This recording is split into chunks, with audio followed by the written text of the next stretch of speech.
This car's stolen. No way a black man like you can afford this. Officer Derek Sullivan stands at the window. Peachtree Street, Atlanta. Saturday afternoon. Daniel Lewis, a black man in a Mercedes, keeps his hands visible. Officer, I own this car. I'm a federal agent. May I show you my credentials? Sullivan snatches the badge case from Daniel's hand, flips it open. The gold shield gleams. His eyes lock on the words, Special Agent, Federal Bureau of Investigation. Daniel watches it happen. Sullivan's face drains, white, then gray. Complete recognition. This is an FBI agent, the unit that investigates corrupt cops. 3 seconds of silence. Then Sullivan makes his choice. Turn around, hands behind your back. The handcuffs click shut, metal biting skin. He saw Special Agent. His face went white, and he cuffed a federal agent anyway. 90 minutes later, 8 officers indicted, 340,000 in fraud exposed. This is that story. 45 minutes earlier, Daniel Lewis is just a son driving home to see his mother. The Mercedes S-Class hums smooth on I-85 South. June afternoon's sun angles through the windshield.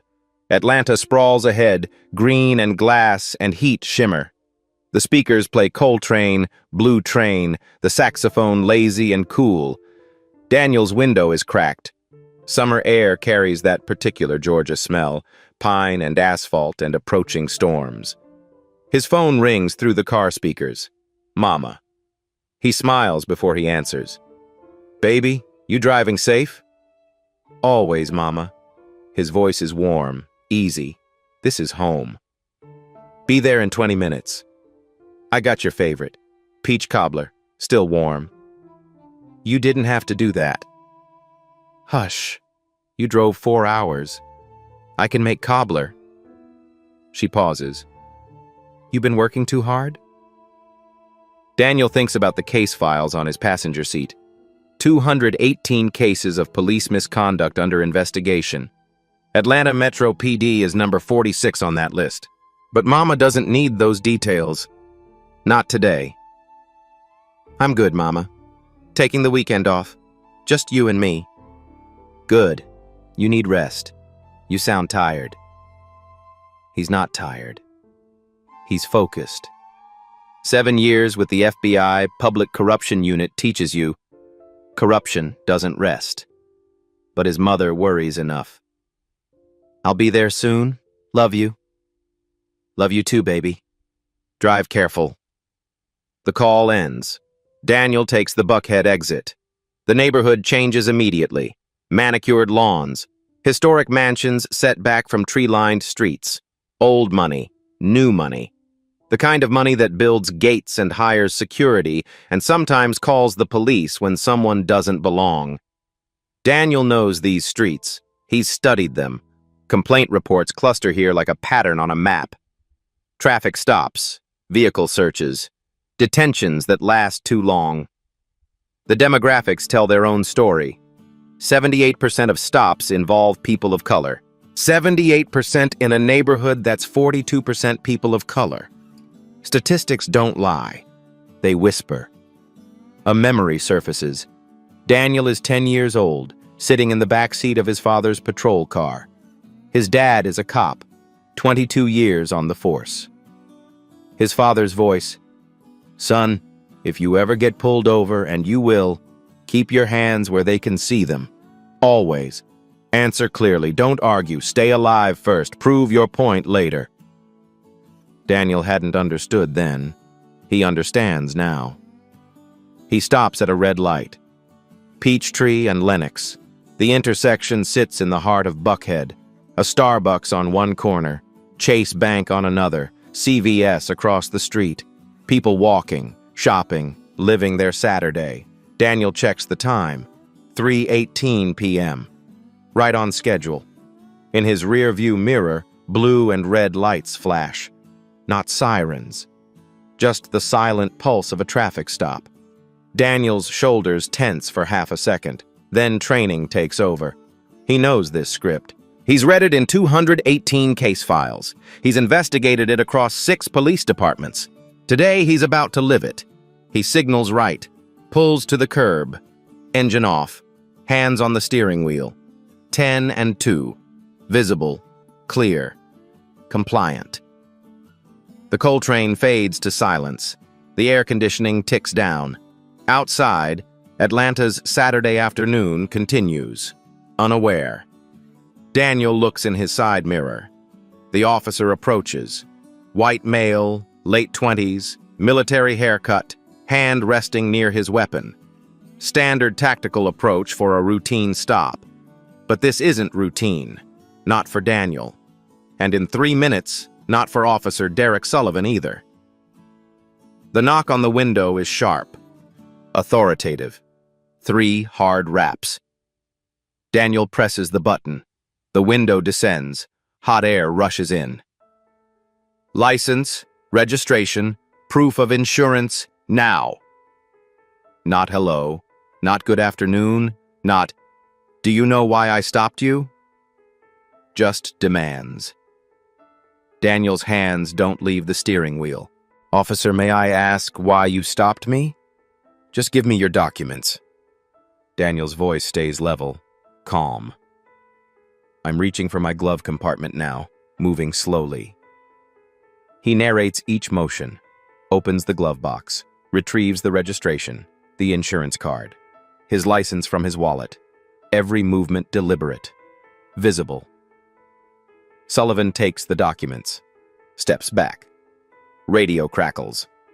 Running a 1028, Georgia plate, Echo Lima 7326. The radio responds. 30 seconds of static. Then, comes back clean, registered to Daniel Lewis. No wants, no warrants. Sullivan's jaw tightens. He walks back to the window. This your car? Yes, sir. How'd you afford a car like this? The question hangs. Daniel knows this question.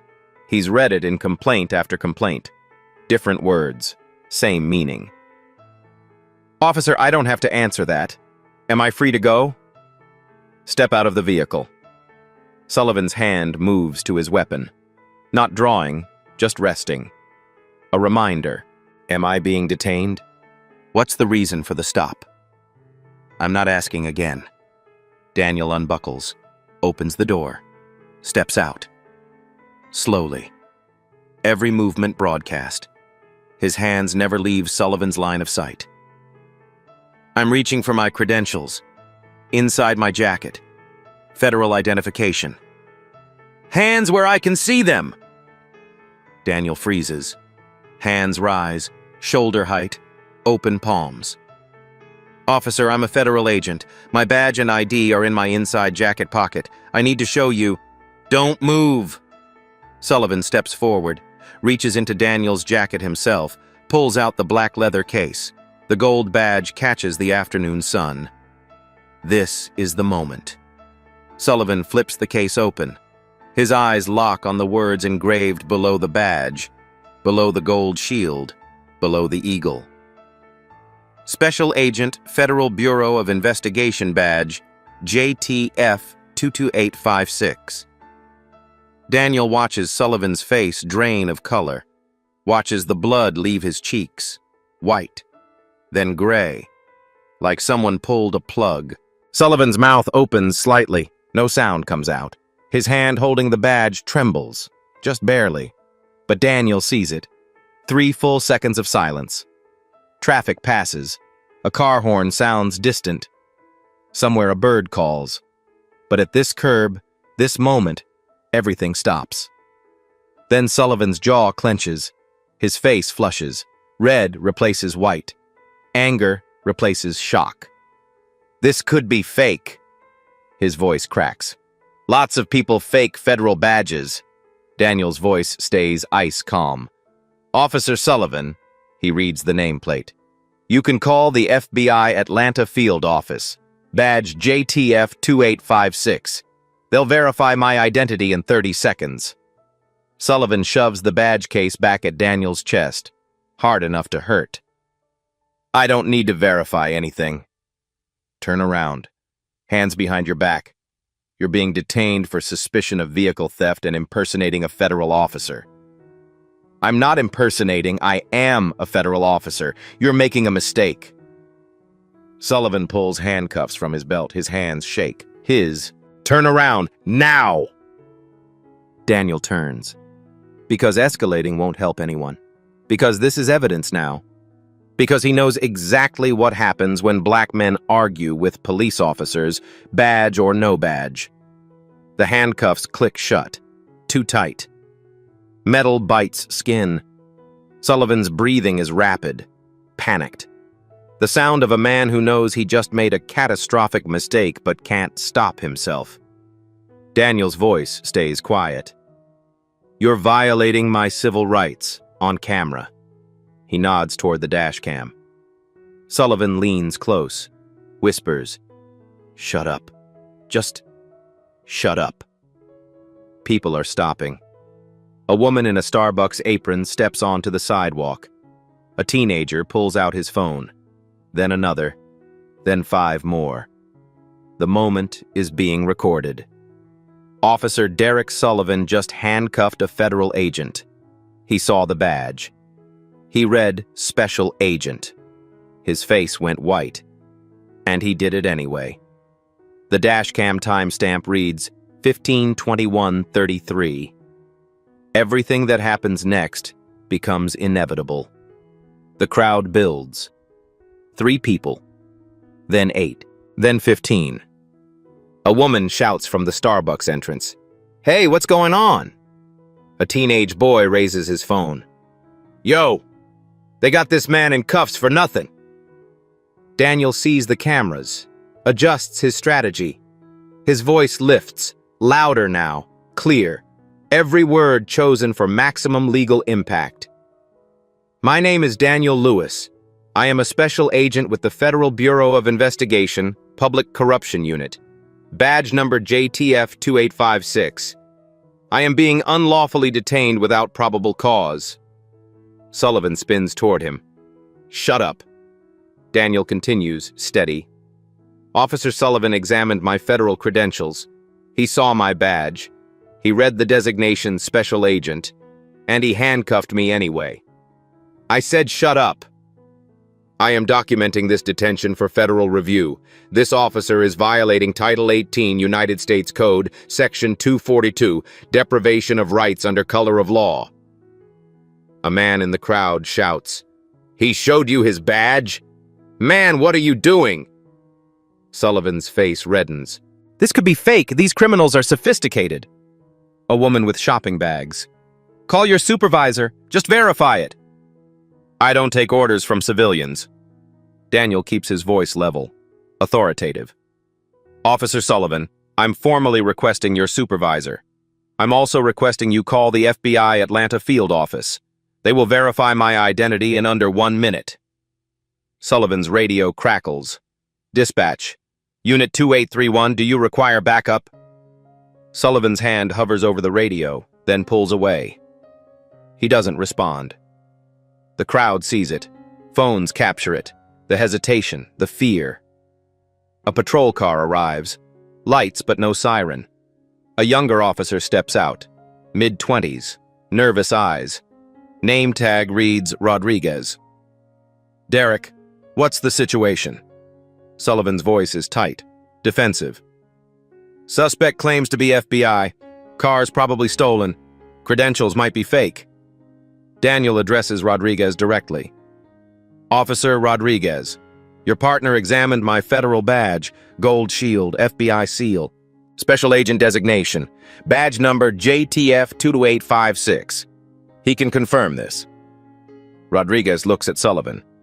You saw his badge? Sullivan's trapped. The crowd is watching. The cameras are rolling. His partner is asking. Yeah, but... And? Could be fake. Sullivan's voice trails off. Rodriguez's face changes.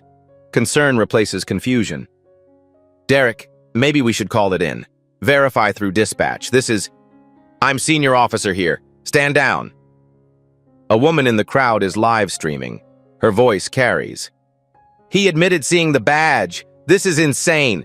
Officer saw federal ID and arrested him anyway. More phones rise. 6 cameras now. 8, 10. Daniel speaks again. Calm, clear, for the record. Everyone, please document this encounter. Remain calm, maintain distance, but document everything you're witnessing. A woman nods, holds her phone steady. Rodriguez shifts uncomfortably. Derek, seriously, if he's really FBI, I said stand down. The radio crackles again. Unit 2D831, supervisor en route to your location. ETA 2 minutes. Sullivan didn't call for a supervisor. Dispatch sent one anyway. Someone watching the camera feeds, someone who sees this going wrong. The crowd murmurs. Supervisor coming.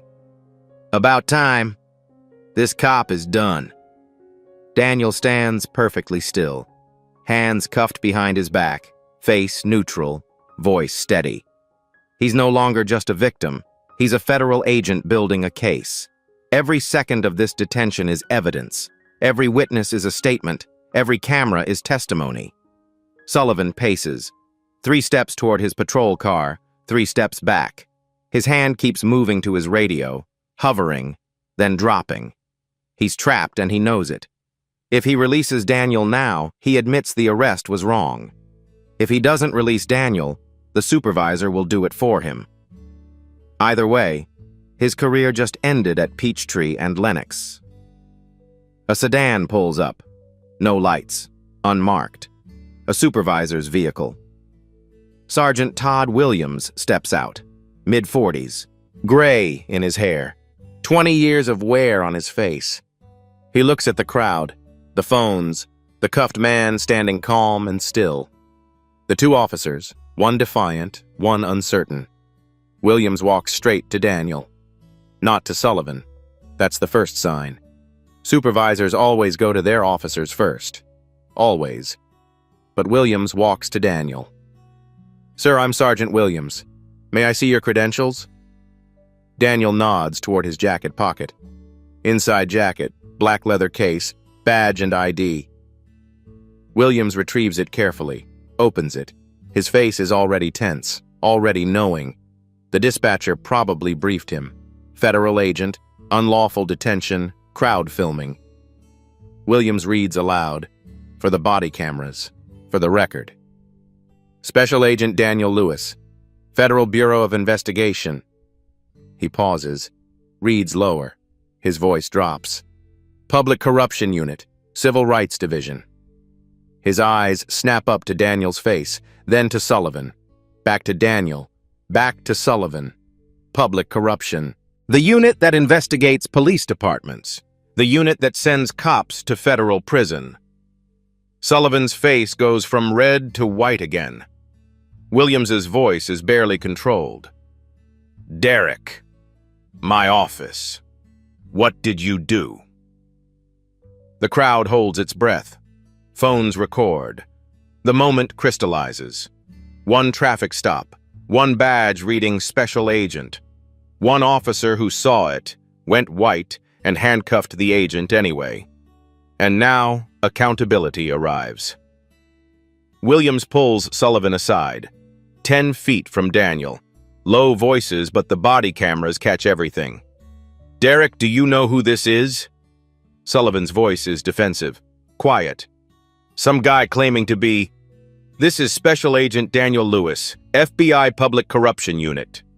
Williams' voice sharpens. He investigates police departments, our department. Silence. The badge you just looked at? The one that made your face go white? That's real. And now you've handcuffed a federal agent investigating us. Sullivan tries. I thought the car looked... He matched a description. What description, Derek? Show me the bolo. Show me the call. Show me anything that justifies this stop. Sullivan can't. There is nothing. Williams walks back to Daniel. His face is pale. Not shock about FBI. Dispatch already told him that. This is something else. This is a supervisor calculating how badly this can hurt everyone. Agent Lewis, I am deeply sorry. This is a terrible mistake. I'm going to uncuff you now. Daniel's voice stays ice calm. Sergeant, I need you to uncuff me slowly. I need your officer to step back. And I need you to understand. This is a federal matter now. Williams signals Rodriguez. Uncuff him. Rodriguez moves quickly. Apologetic. The handcuffs release. Daniel brings his hands forward, rubs his wrists. Red marks. Deep. They'll bruise. Daniel straightens his jacket, collects his badge case from Williams, checks the badge, the ID. Everything intact. He looks at Sullivan directly. Officer Sullivan, his voice quiet, but everyone hears it. You examined my federal badge. You read the words, Special Agent. I watched your face drain of color. You knew exactly who I was. Sullivan stares at the ground. And you handcuffed me anyway. That choice, that moment when you saw my credentials and chose to ignore them, that's going in a federal report, along with dash cam footage showing no traffic violation, body camera audio capturing your admission, and 6 civilian videos showing your face when you realized what you'd done. Daniel turns to Williams. Sergeant, I need the incident report number, both body camera recordings, dash cam footage, and Officer Sullivan's complete personnel file, including complaint history. Williams nods, defeated. You'll have everything by end of shift. Derek Sullivan. Williams's voice is formal now, official. You are suspended effective immediately pending internal affairs investigation and federal review. Badge and weapon. Now. Sullivan's hand trembles, removing his badge. The metal catches light. Badge 2831. He places it in Williams's palm, then his weapon. Unclips the holster, hands everything over. He doesn't look at anyone, doesn't speak, just walks to his patrol car. Alone. The crowd parts. Some people clap. Quiet. Respectful. Not celebration. Something more somber. Acknowledgement. A woman from the Starbucks approaches Daniel. Sir, are you okay? That took courage, staying calm like that. Daniel nods. Thank you for recording, all of you. Documentation matters. He walks to his Mercedes, gets in, sits for 10 seconds before starting the engine. His hands grip the steering wheel, not shaking, just holding. Processing. This is what he investigates. Pattern and practice. Civil rights violations. He's seen it in reports, complaints, statistics. Today, he lived it. Daniel drives 3 blocks, pulls into a parking lot, stops. His phone rings. FBI Atlanta field office. His supervisor, Rebecca Morgan. I'm seeing videos online. Daniel, what happened? Daniel's answer is 5 words. I need a case number. The investigation begins. The videos go viral in 4 hours. 6 different angles, 6 different phones, same moment captured. Sullivan's hand opening the badge case, his face changing, white to gray. The freeze frame spreads across Twitter, TikTok, Instagram. 2.3 million views by midnight. The hashtags trend. Justice for Agent Lewis. He went white. Badge doesn't matter. The top comment has 340,000 likes. He saw the badge. The cop's face went white and he still did it. That's not a mistake. That's a choice. Comments flood in. Hundreds, then thousands. Other voices. Other stories. Sullivan stopped me last year. Same thing. I filed a complaint. Nobody listened. Same intersection, same officer, same accusation. Daniel watches from his hotel room, takes notes, every comment, every name, every detail. His phone doesn't stop. Calls, texts, emails. One email arrives at 8 p.m. Subject line, I can help. Sarah Bennett, investigative journalist, Atlanta Journal-Constitution. Agent Lewis, I've covered APD for 3 years. Sullivan's name appears in complaints that vanish. I have documentation. We should talk. They meet the next morning. Coffee shop in Midtown, neutral ground. Sarah arrives with a laptop and 3 file folders. 12 formal complaints against Derek Sullivan in 18 months. She spreads printouts across the table. All marked unfounded or insufficient evidence. Daniel scans the documents. The pattern emerges immediately. 10 black drivers, 1 Latino, 1 white driver in a Bentley. All luxury vehicles, all in Buckhead. All accused of the same thing. Suspicious activity, vehicle doesn't match driver, doesn't fit the neighborhood. Ages range from 24 to 58. Teachers, engineers, doctors, lawyers, business owners, clean records, legal cars, legitimate lives, all dismissed as unfounded. I requested internal affairs files under Georgia Open Records. Sarah's voice is tired, frustrated. Denied. Ongoing investigation. Not anymore. Daniel's voice is quiet. Final. Now it's federal. Sarah pulls out her phone, opens an image. I have something else. Source inside the department. Sent this yesterday. She slides the phone across. Email screenshot. From dsullivan@atlantapd.gov. To jbarnes@atlantapd.gov. Date June 3rd, 2024, 8:42 a.m. Subject, monthly numbers LT, need 15 more stops this month to hit quota. Summer's slow. Focusing on Buckhead luxury vehicles, high probability for citations, court revenue.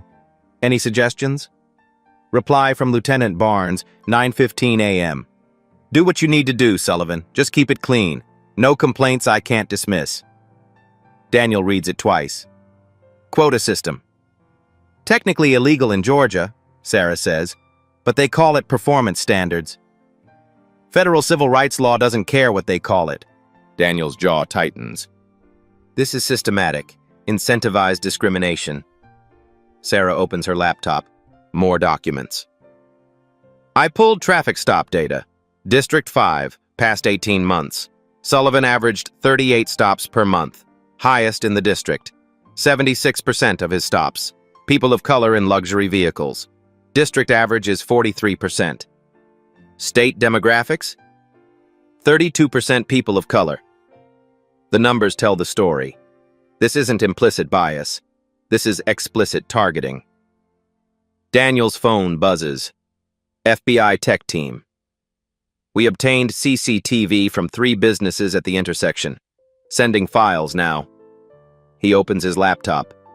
3 video files load. Starbucks camera. Wide angle. Shows Daniel's Mercedes stopped at red light. No traffic violation. Light turns green. Daniel proceeds legally. Then Sullivan's lights activate. The stop is pretextual. Chase Bank ATM camera. Side angle. Captures Sullivan approaching window. The conversation. Then Sullivan taking Daniel's badge case. The moment visible. Sullivan's face clear. Color draining. 4 seconds, examining the badge, then shoving it back. CVS pharmacy camera. Shows crowd gathering. Phones rising. The arrest happening in full view. All 3 cameras. All 3 angles. All showing the same truth. Airtight, Sarah whispers. Daniel notices something else. A timestamp on Sullivan's patrol car computer, visible in the dashcam footage. OT claim logged, June 15th. Overtime? Sarah leans closer. He claimed overtime the day he arrested me. Daniel pulls up payroll records. FBI subpoena delivered them this morning. 8 hours. Reason? Court testimony preparation. Sarah's eyes narrow. But you weren't arrested. There's no court case. Exactly. They spend an hour cross-referencing. Court records, arrest records, Overtime claims. The pattern explodes. Sullivan claimed overtime 15 times in 6 months. 15 times. Court appearance 3 times. The other 12? No court, no testimony, no case requiring preparation. 12 fraudulent claims, average 8 hours each, 96 hours at time and a half, $58 per hour, $5,568. Stolen. Is he the only one? Sarah's fingers fly across the keyboard. They expand the search. All District 5 officers. Same time period. Officer Brandon Hayes. 18 fraudulent claims.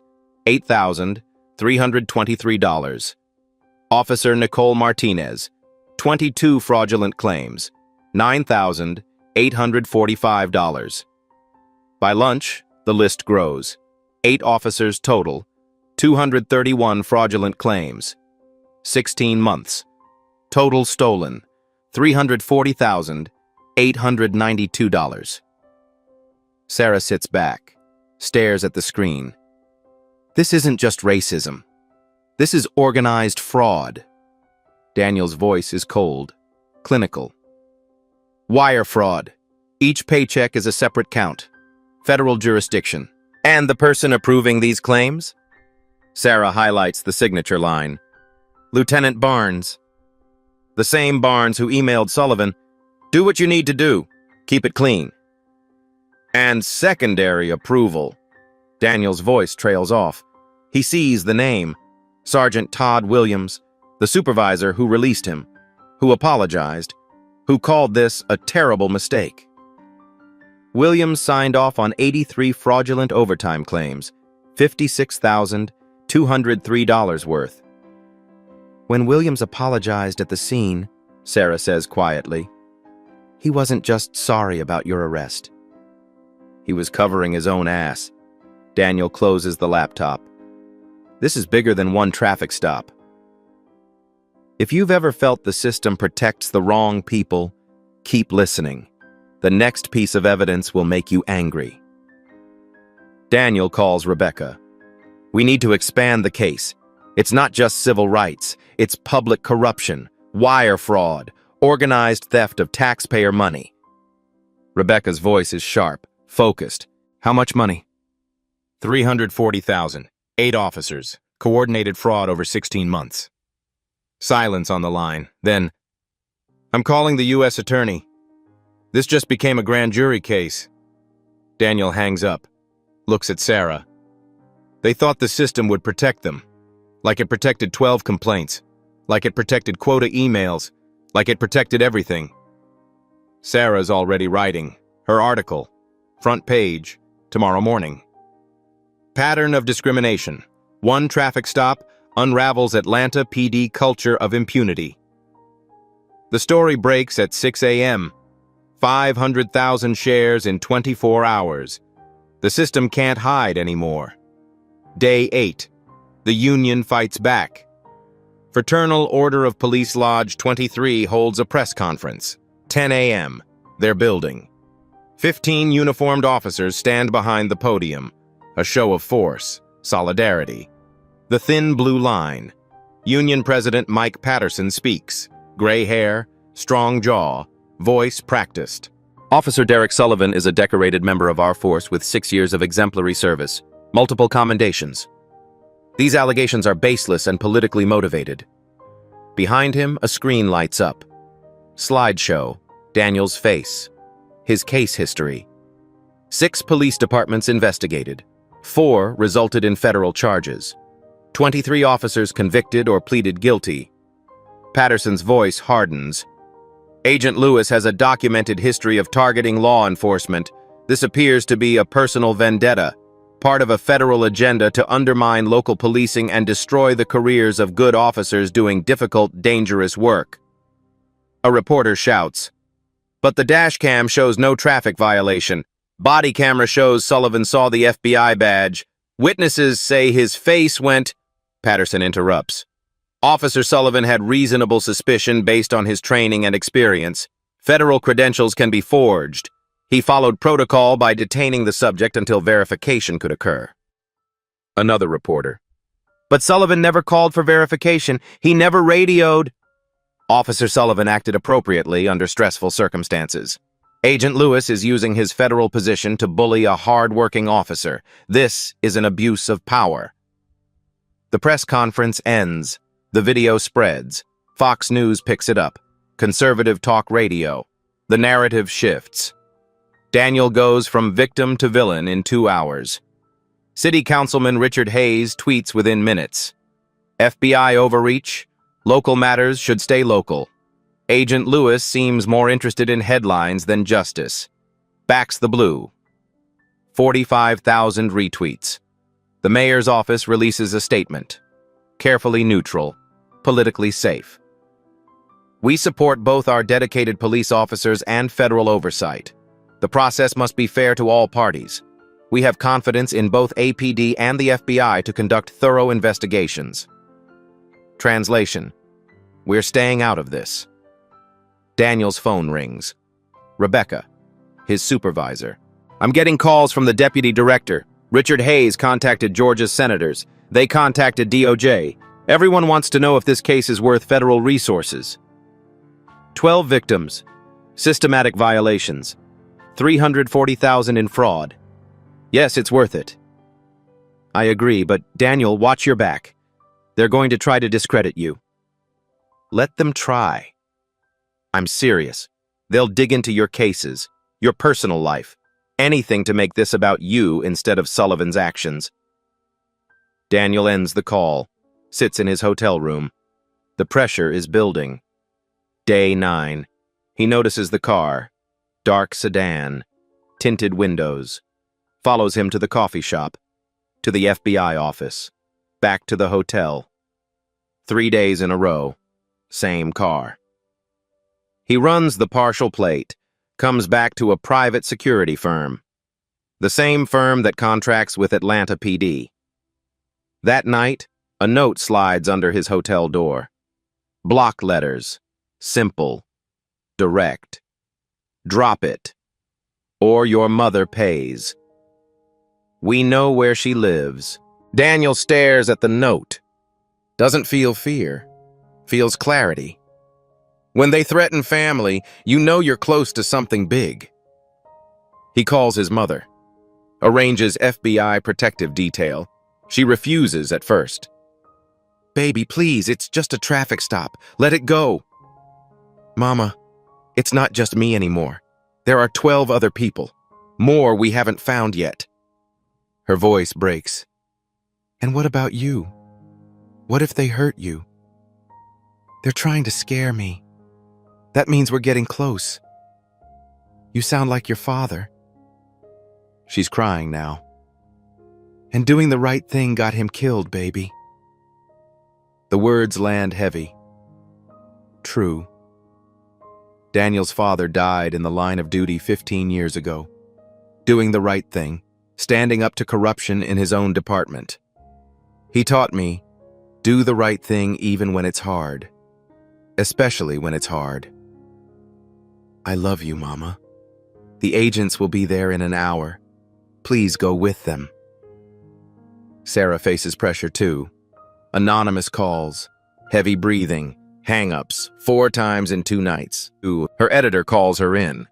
Are you sure about this story? The union's threatening to pull all access. That's our entire police beat. They're threatening because the story is true. Just make sure everything is bulletproof. At the FBI office, Daniel's colleagues grow distant. 2 agents who used to grab coffee with him suddenly very busy, very unavailable. Conversations stop when he enters the break room. One whispers to another. Daniel hears it. Not worth the politics. Unions got pull with the mayor. I've got 12 years to pension. Daniel eats lunch alone. In his car, parking lot. The sandwich tastes like nothing. He opens a case file. Complaint number 2022-445. Walter Anderson, 52. Teacher. Stopped by Sullivan. The handwritten statement. My grandkids were in the car. They watched through the window, scared. Afterwards, my grandson asked, Papa, why do police hate us? I didn't know what to say. Outcome: unfounded. Insufficient evidence. Daniel looks at his reflection in the car window, then at Walter's photo.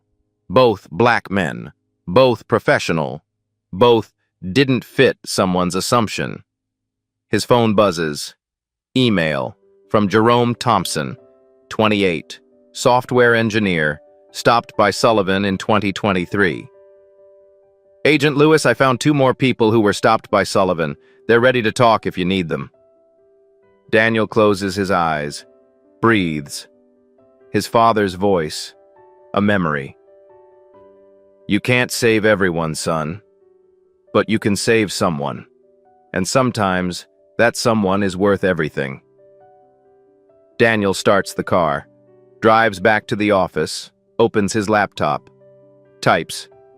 Investigation expanding, request additional resources, recommend grand jury within 60 days.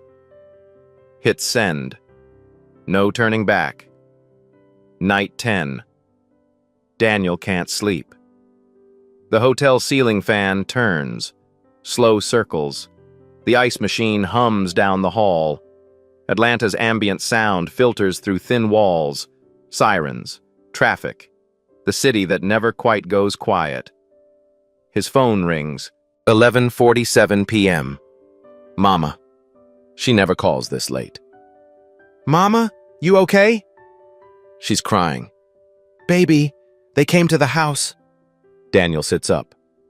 Who came? The protection detail? No. Before them. 2 men. Said they were reporters. Asked about you. Asked if I was proud of my son attacking police officers who keep us safe. His blood runs cold. What did they look like? White, both of them. One was older, gray hair, the other younger.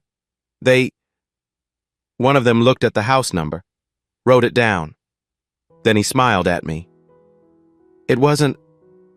Her voice breaks. It wasn't a friendly smile, baby. Mama, the agents are coming. Pack a bag. You're going somewhere safe. No! Her voice rises, sharp, desperate. No more of this, Daniel. It's just a traffic stop, a misunderstanding. Let it go. Mama, he put his hands on you. I know. I saw the video. It made me sick. But you're alive, baby. You're safe. Please. I can't lose you, like I lost your father.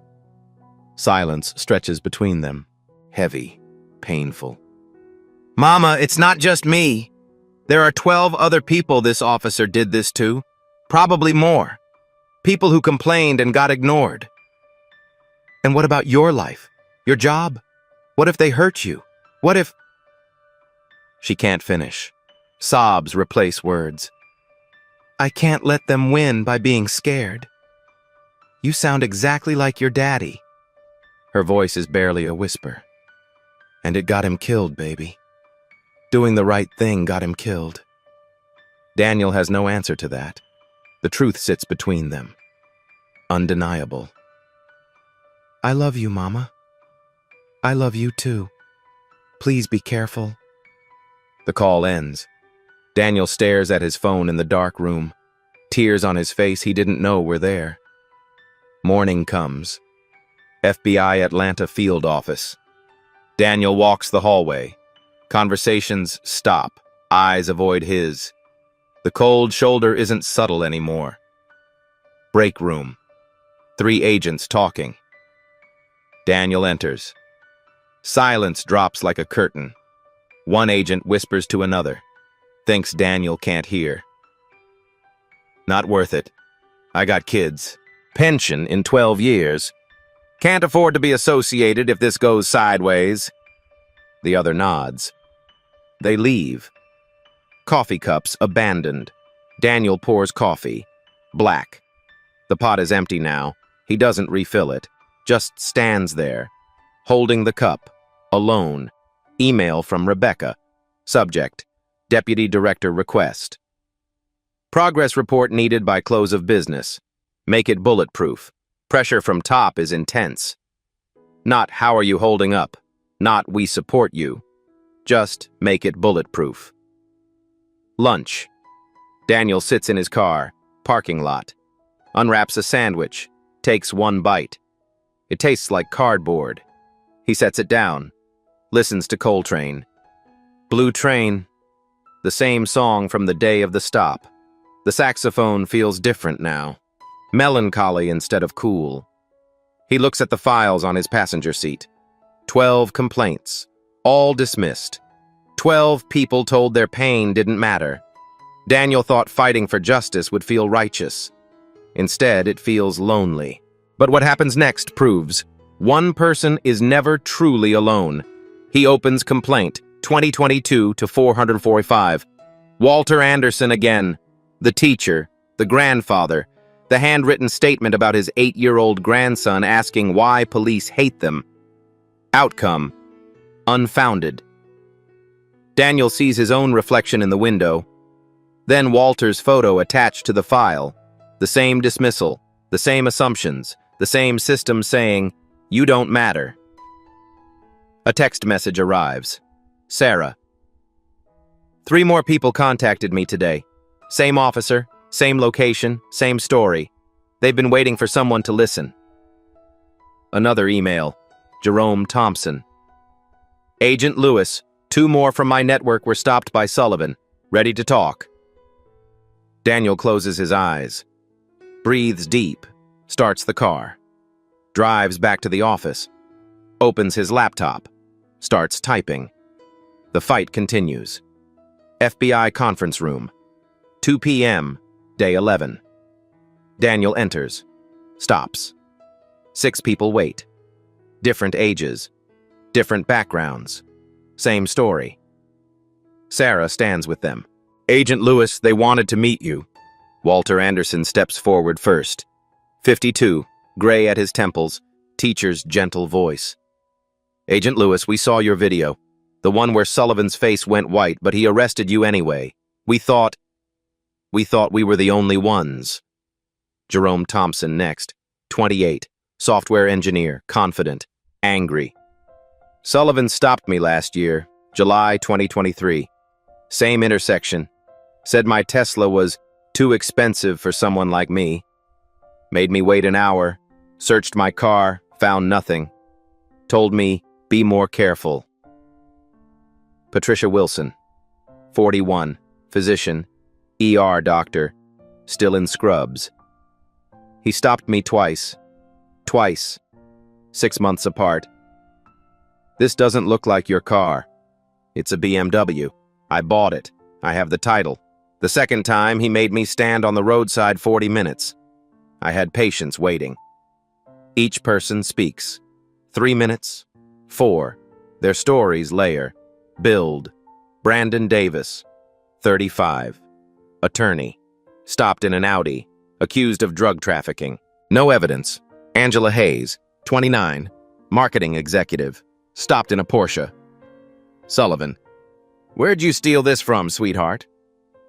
Gregory Miller, 58. Retired military. Colonel. Stopped in a Mercedes G-Wagon. Sullivan didn't believe his military ID was real. Same pattern, same intersection, same baseless accusations, same lengthy detentions. All filed complaints, all marked unfounded. Daniel listens, takes notes, sees his experience multiplied by 6, by 12, by however many people stayed silent. Sarah speaks quietly. There are more. These 6 came forward first. I have emails from 9 others. Same officer, same pattern. Walter's voice is soft but firm. We stayed quiet because, what's the point? We filed reports, got dismissed. The system protects them, not us. Daniel stands. Not this time. This is federal jurisdiction. Your voices matter. Your stories are evidence. Patricia's voice sharpens. But they'll attack us. The union will say we're lying, coordinating, making it up. Let them try. Daniel's voice is steel wrapped in calm. I have dashcam showing no violation. Body camera showing Sullivan admitting he saw my badge. 6 civilian videos showing his face draining white. And now I have 6 more victims with receipts, dates, times, witnesses. This isn't he said, she said anymore. This is pattern and practice. The group agrees. Sworn affidavits. Testimony, if needed. Going on record. Gregory speaks. Military bearing, authority. This won't be easy. They'll dig into our lives, our finances, our histories, looking for anything to discredit us. Walter nods. My grandson is 8 years old. After Sullivan stopped me, he asked why police hate us. If testifying helps answer that question, his voice catches. I'll do it. The room goes quiet. That statement lands deeper than arguments or statistics. After they leave, a knock. The door opens. Captain James Morris, Internal Affairs, 52, gray hair, tired eyes, 27 years wearing the badge. Agent Lewis, I need to speak with you, privately. They move to a smaller office. Door closed. Morris sits, rubs his face. I've been IA for 7 years. 7 years of investigating complaints, recommending discipline, watching it all disappear. Why come forward now? Morris looks up. Because I saw that video. You, hands cuffed, face calm. Sullivan's face when he looked at your badge. He knew, and he did it anyway. He pauses. I thought, what if that was my son? My son's black. 23. Drives a nice car because he works hard. What if Sullivan stops him next? What if I spent 7 years enabling the officer who hurts my own kid? I can't do this anymore. I can't look in the mirror. Morris brings a box. Banker's box. Heavy. 3 years of paper. 3 years of internal affairs investigations. Suppressed. Buried. Lost. He opens it. Shows Daniel. 23 excessive force complaints. 8 officers, including Sullivan. 41 racial profiling complaints. District 5 alone. 5 evidence tampering cases. 12 false reporting incidents. All marked unfounded. Training issue. Officer acted within policy. Why weren't these forwarded to DOJ? Morris's voice is flat. Defeated. Chief Davis blocked it. Every time. Said we handle our own. Meant we bury our own. I recommended discipline in 31 cases. Suspensions, terminations, retraining. Union filed grievances on all 31. Command caved on all 31. Reports got lost. Digital files corrupted. Paper trails vanished. You could lose your pension for this. 27 years.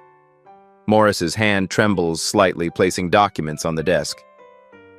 I'm 52. Pension vests in 3 years. But I have to sleep at night.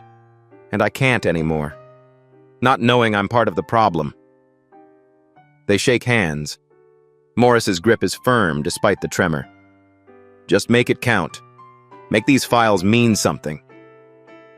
Daniel looks at the box. 140 pages of suppressed truth. Captain Morris, this isn't burning your career. This is saving it. The actual career. The one you signed up for. That evening, Ebenezer Baptist Church, 7 p.m.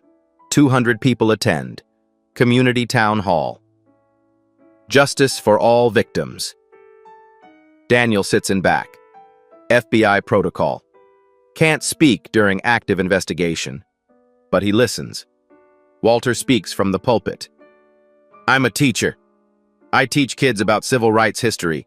Brown versus Board, Selma, Dr. King. I didn't think I'd live it. I didn't think in 2024 I'd be stopped for driving while successful. His voice breaks. The congregation responds. Amen. Tell it. We see you. Patricia next. I save lives. ER physician. I've held dying patients' hands. A cop made me stand on the street like a criminal because my car was too nice. The system said, unfounded. But my dignity? Still bruised. Applause. Tears. Solidarity. Reverend Angela Brooks takes the pulpit, voice like thunder and grace.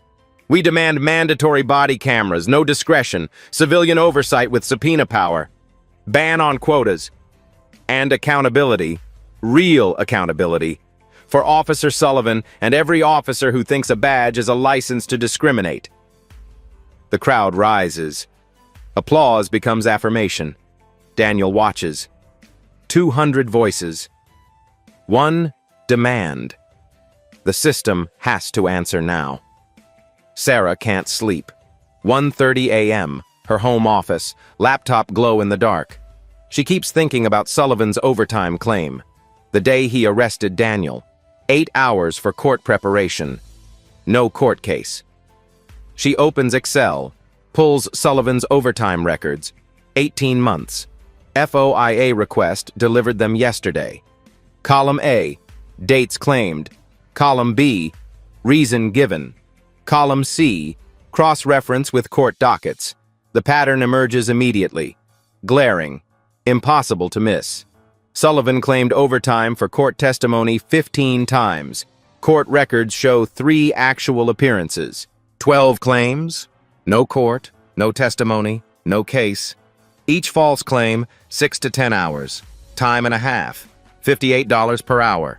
12 claims times 8 hours average, 96 hours. $5,568. Stolen. Sarah's hands move faster. If Sullivan's doing it, who else? She expands the search. All District 5 officers. Same period. 2:15 a.m. The spreadsheet explodes. Officer Brandon Hayes. 18 fraudulent claims. $8,323. Officer Nicole Martinez. 22 fraudulent claims. $9,845. Officer Kyle Stevens. 16 fraudulent claims. $7,234. She keeps finding more. The numbers climb. 3 a.m. Final count. 8 officers. 16 months. 231 fraudulent overtime claims. Total, $340,892. Taxpayer money. Stolen while they profiled citizens. Sarah calls Daniel. 3:17 a.m. You need to see this, now. I don't care it's 3 a.m. This changes everything. 24-hour diner. 4 a.m. Coffee and adrenaline. Sarah spreads printouts across the table. Court records. Payroll data. Spreadsheet analysis. Daniel scans the numbers. Sees the coordination. Look at the dates. They're claiming overtime on the same days. Different shifts. Different reasons. All fake. Sarah points. All approved by Lieutenant Barnes. Barnes. The supervisor who emailed Sullivan. Do what you need to do. Keep it clean. And secondary approval. Sarah highlights another column. Daniel sees the name. Freezes. Sergeant Todd Williams. The supervisor who released him. Who apologized. Who called it a terrible mistake. Williams signed 83 fraudulent claims. $56,203.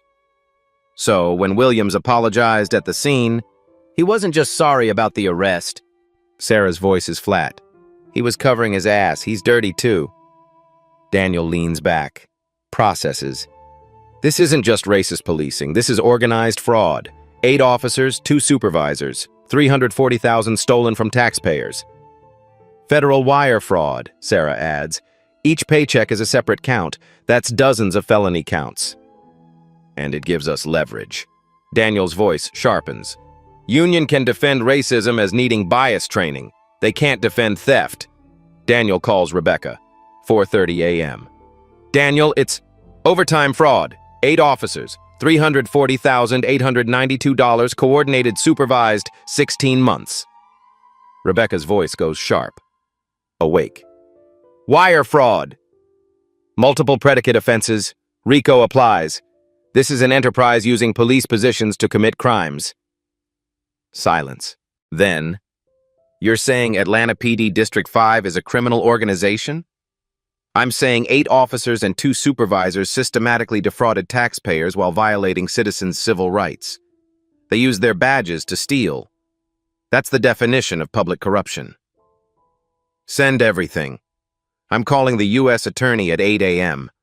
This just became a grand jury case. How long?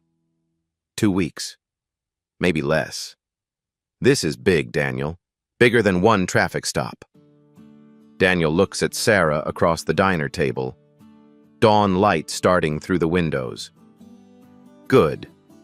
Because it was never about one traffic stop. Within 48 hours, federal prosecutors review 340 pages of evidence. Within 2 weeks, a grand jury convenes. Secret. Secure.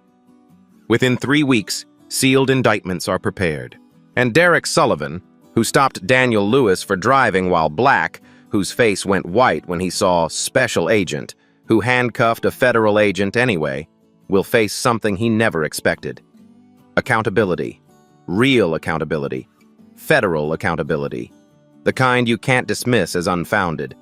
U.S. District Court. Northern District of Georgia. 2 months after the traffic stop.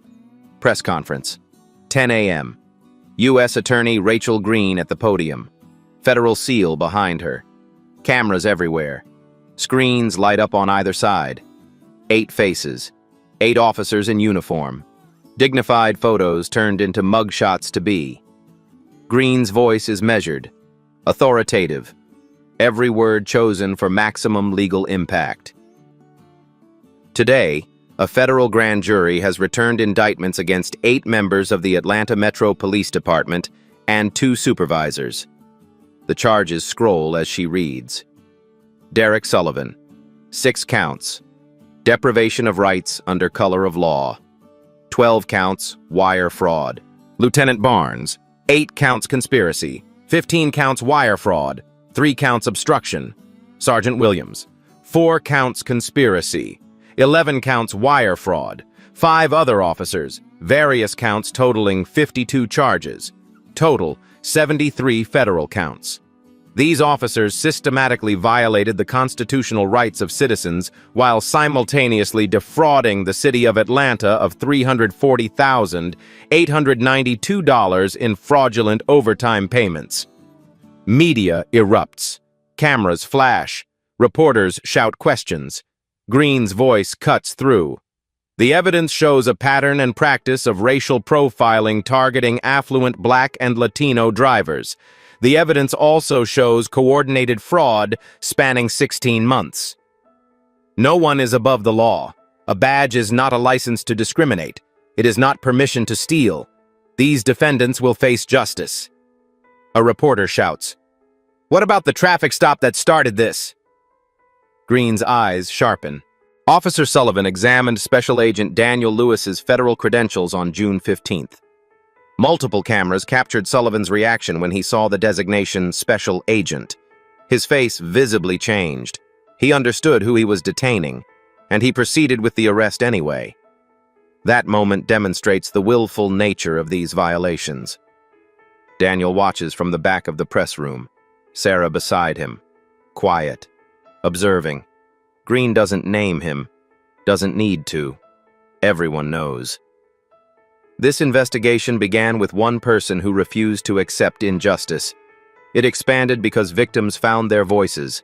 Justice delayed, but not denied. That morning, Sullivan's arrest. 6 a.m., coordinated. FBI agents at his door.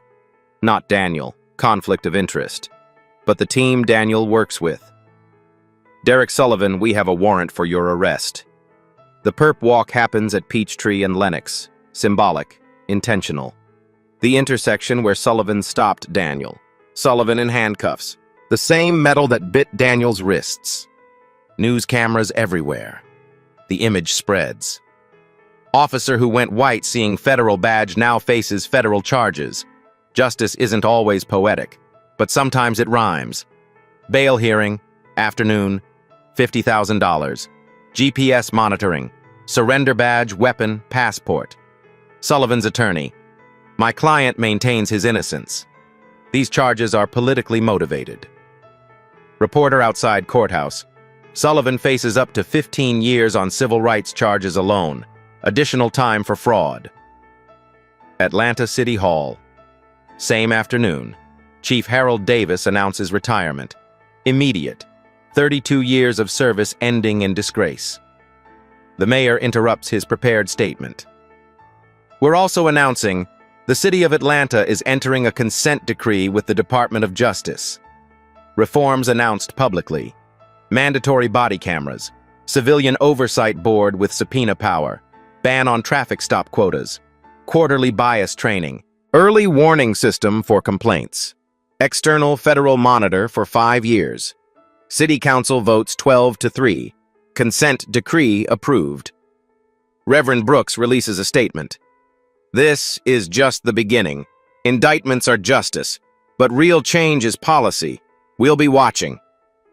Walter Anderson calls Daniel. Thank you. I can tell my grandson the system can work. It's slow, it's hard, but it can work. Daniel doesn't feel triumphant. He feels tired, relieved, hopeful. The system bent. It groaned. It resisted. But it didn't break. Same Mercedes. Same highway. Same Coltrane song. But everything is different. Daniel drives I-85 south into Atlanta. No tension in his shoulders. No checking mirrors obsessively. No fear. He passes Peachtree and Lenox. The intersection looks different now. Flowers on the corner. Community memorial. Small sign. Justice Corner. June 15th, 2024. Accountability 1. Daniel smiles. Small. Private. His phone rings. Mama. Baby, you almost here? Yes, Mama, 20 minutes. This time, 20 minutes is just 20 minutes. No drama, no fear, just family. 6 months of change. Sullivan awaits trial. April 2025. Plea deal offered, 15 years reduced to 8. Rejected. Going to trial. 6 other officers pleaded guilty. Sentences, 18 months to 4 years federal prison. Lieutenant Barnes, 6 years, no badge, no pension. Sergeant Williams, cooperating witness, 2 to 3 years expected. New police chief, Tamara Johnson, former FBI, first black woman to lead Atlanta PD. Body camera compliance, 98%, up from 62. Civilian Oversight Board, operational. 12 cases investigated. 3 officers disciplined.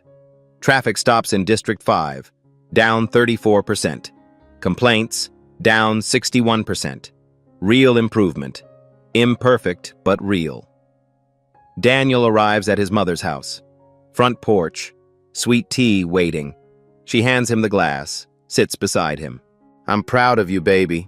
Scared, but proud. Me too, Mama. On both counts.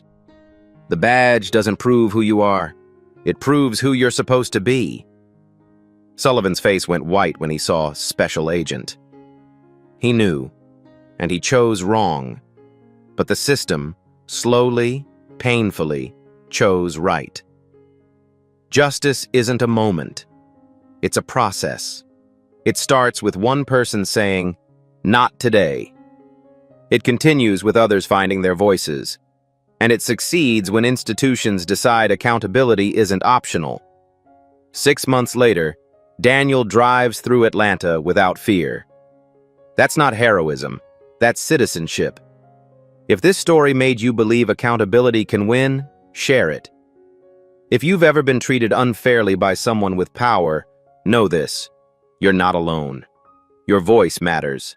Like this video if you believe no one, not even those wearing badges, stands above the law. Subscribe for stories about justice restored, slow but certain. And comment, do you believe systems can change? Your answer matters. Because sometimes belief is the first step toward creating change. The badge doesn't make you powerful. Accountability does.